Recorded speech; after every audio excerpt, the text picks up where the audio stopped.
Agility training with Brandon Mcmillan, made possible by Tractor Supply Company and BTM Machinery.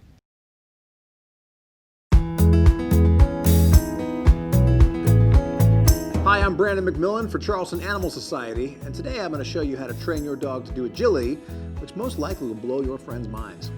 I'm really excited to see what Brandon's going to do with agility today, because so many times people overlook the mental needs of dogs, and agility really hits both the mental and physical needs. So I'm excited to see what Brandon has planned for us today.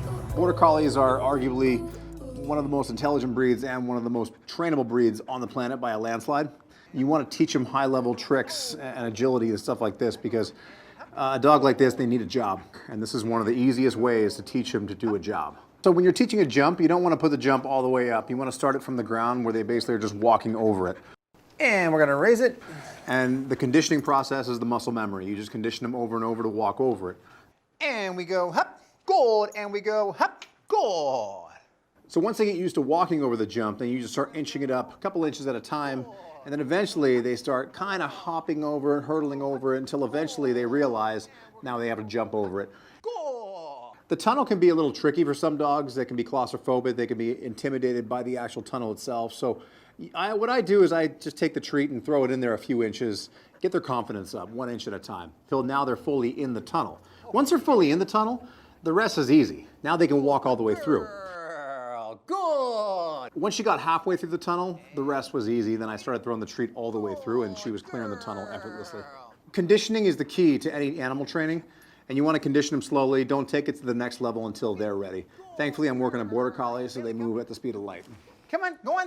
Good. There you go. Nice. All by yourself that time. Good. Going through. Go on. Good. There you go. Perfect. The hoop and the hurdle technically are the same, but the only difference is the intimidation factor. Sometimes they see that hoop and they see the top of it, and they don't like to jump through it. Not to mention the fact it's also a little more difficult for me to actually get my hand through it.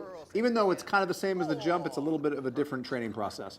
But once she does the jump, the hoop is pretty easy as well. And we go, hop, good. And we go, hop, oh, good girl. There you go, that was nice. One more little adjustment. You ready? And we're gonna go, hop, good. Look at that, perfect. What I trained today was known as foundation training. And again, we go, hop, oh yeah. The conditioning process is what takes forever. And the conditioning process is what most people don't want to teach because it's just repetition, time and again, muscle memory. Karate Kid, wax on, wax off. That's pretty much all it is. The reason why Border Collies are so good at it, because number one, they're herding breeds, they have the energy. Number two, their intelligence level is some of the highest out there. And number three, they were built for work. That when you have that combination of those three elements, it makes it a lot easier to teach agility. You always want to take a break when you train. The way I like to train is I do maybe 10, 15-minute sessions, and then I take about a half hour off, if not longer. So your breaks is very important. The break you take is giving the animal a time for their brain to reset. You don't want to overtrain. When you overtrain, they're not going to want to train next time. So you give them just enough where they like it and they walk away wanting more. So that's why I do 10, 15-minute increments in my sessions, and then once I go back to it, they're looking forward to it because they had a good time. If I train for an hour and a half, 2 hours straight, I promise you they're not going to love it because you overtrain them.